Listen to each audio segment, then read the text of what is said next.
Hi, my name is Ahmed. I come from the glorious country of Iraq, and I'm a born Muslim.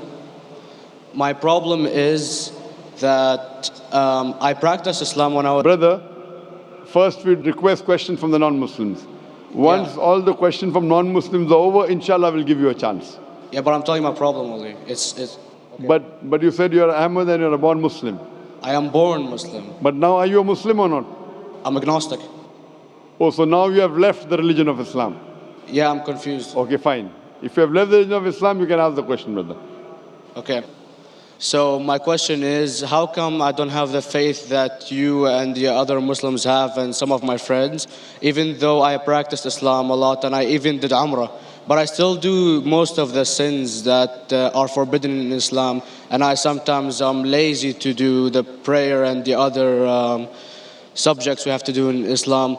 I have read many books and about other religions and conspiracy theories and documentaries and such. I even have seen your own videos on YouTube, and there are many questions that go around my head about Allah and the Messenger and Muslims in general. And basically the most important question is, you said in one of your debates or questions that Allah is the creator and He's uncreated. But I have realized, how can the uncreated exist? And if He exists, how can we notice Him? How can we see Him or hear Him or feel Him or know of His existence if He's uncreated in our own dimension or so? That's one of the questions. Brother Ahmed said that he is a born Muslim. He comes from Iraq. He read the Quran, he read the books, but he commits many sins. He believes maybe sometimes he's agnostic and he's lazy for praying. Brother, before I answer your main question, if you do sins and if you're lazy for praying, that does not make you a non-Muslim. As long as you believe that praying is fard, sometimes you miss, it's a sin. It's a major sin that you sometimes don't pray, but that doesn't make you a non-Muslim. If you say praying is not required, then you're doing kufr. But if sometimes you do sin, sometimes minor sin, sometimes major sin, it is haram, it's forbidden, but that does not throw you outside the fold of Islam. There are sometimes waswasa of the shaitan asking you, you're a Muslim, but this is wrong in Islam, this is wrong. And it does deviate the person's mind. At that time, maybe your iman may be low. But these things should not make you consider that you're non-Muslim. Regarding a question that I mentioned in my speech, and you're right, that Almighty God is the creator, but He Himself is uncreated.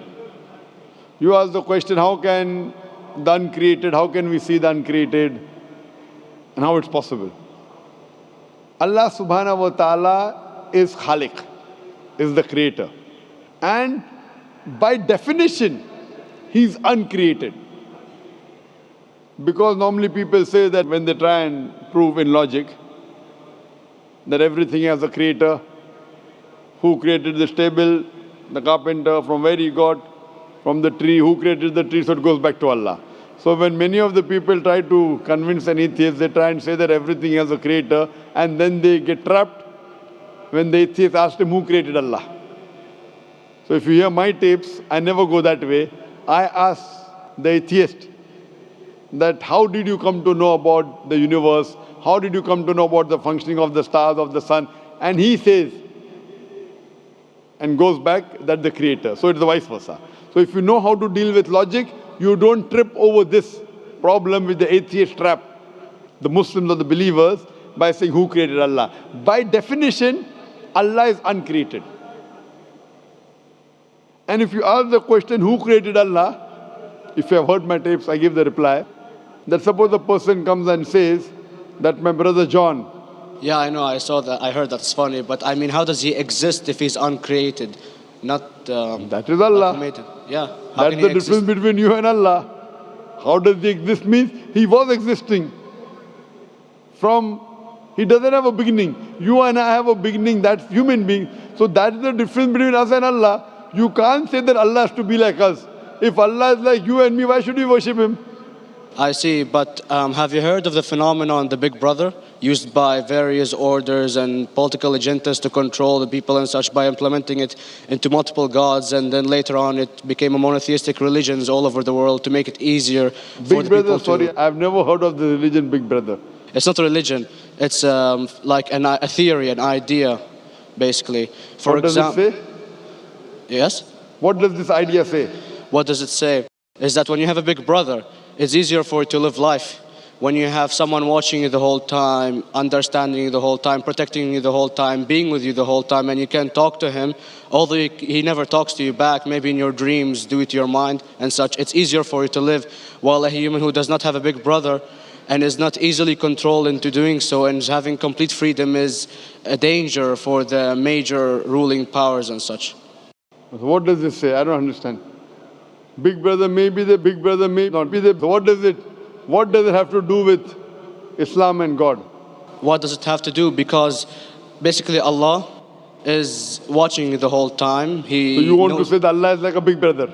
Indeed, you use him for your protection so you won't be scared. You know what I mean? See, this is the hypothesis. Hypothesis. If you have heard, how do I convince an atheist?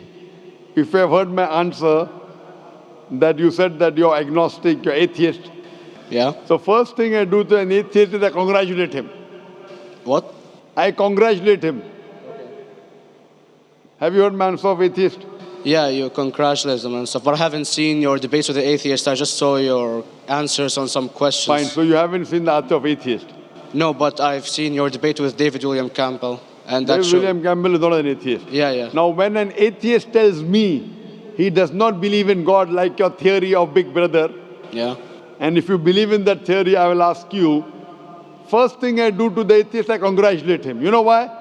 Yeah, because they think and they don't follow what their parent does and such stuff like that. No. I congratulate him because he is not doing blind belief.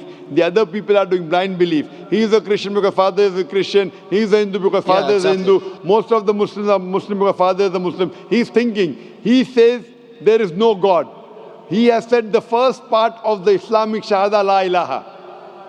The reason I congratulate him is because he has said the first part of the Islamic Shahada, Islamic Creed, La ilaha. The only thing I have to do is illallah, which I shall do inshallah.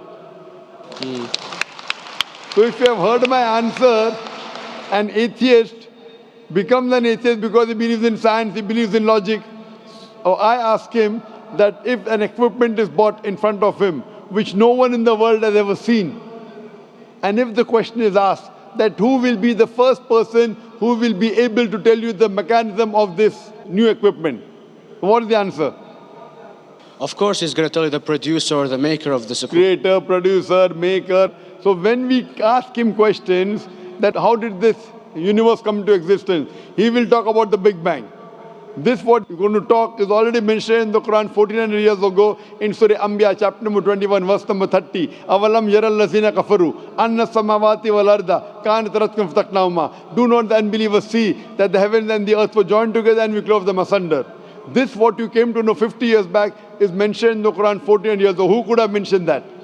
Well, in various civilizations in like 2000 or 5000 BC before Islam came or Christianity itself, there was various civilizations that are good in astronomy and they know more about our solar system than we do now, sadly. Brother, your knowledge of science is little, not in-depth. I do agree. There are certain things which were known as hypotheses. For example, we came to know, we were proved that the earth was spherical in 1577. I know that in 6th century BC, there were Pythagoreans who believed that the earth was spherical. But the same Pythagoreans who believed the earth was spherical also believed that the earth was the center of the universe, which is wrong. You show me one civilization which believes 100% what the Quran has mentioned. I challenge you. What you say, so do you mean to say there was a person who said, okay, this civilization, out of 100 things, these 2 things are right. Out of 100 things, these 5 things are right. Out of this 100, and picked and chose. Who can do that? No one besides the Creator. Even if you know that there were 10 different civilizations, hundreds of civilizations, there is not a single civilization that you know in the past which knew 100% of science what we know today. So where is your logic? Where is your theory? I do know that certain things were hypotheses, which were proved later on. But there is not a single civilization which knows everything what is mentioned in the Quran. So the answer goes back to the original question, who could have collected this in the Quran? Someone 1400 years back, could he do and say, okay, out of these 100 things, these 3 are right, out of these 100 things, these 2 are right, out of this, it's not possible. Mathematically, it's not possible. Well, you never gave the idea of extraterrestrials or so. I mean, knowledge is power. And Brother, I'm asking a simple question. We are not come here to have a debate. yeah. I'm asking you a question. Point out a single civilization. You're asking something else. Yeah, We are alright. not here to discuss. You can come in the room and discuss. You ask a question, I'm giving you the answer. You gave about old civilization. I told you you're right. But out of 100 things, 98 they were wrong. So I'm asking you, who could have mentioned this in the Quran? You're talking something else now. Yeah, well, I'm asking a simple question, 2 plus 2 equal how much? You're saying, I'm telling you 3 multiplied by 3 is how much? I'm asking a name, you're telling that where do you live? I'm asking a simple question, name me a single civilization which has everything what was mentioned in the Quran. Do you know of any or not? Yes or no? Well, not everything, of course. Even not 10%. Why? Babylon knows of most of the planets and such. Planet is not the only thing mentioned in the Quran. There are 1,000 things mentioned in the Quran. To say what 1,000 things are mentioned in the Quran, 10% would be equal to 100 things. Did Babylonian civilization knew about 100 things mentioned in the Quran? No, because they You don't cannot. have the They knew 5 or 6 things. In percentage wise, very small. So Of course. who can be the author of the Quran besides the creator to know what is right, what is wrong? Today science has established the hypothesis mentioned by Babylonian so many centuries back is today proven. So these were hypotheses in the past, which out of them many have been rejected, some have been accepted.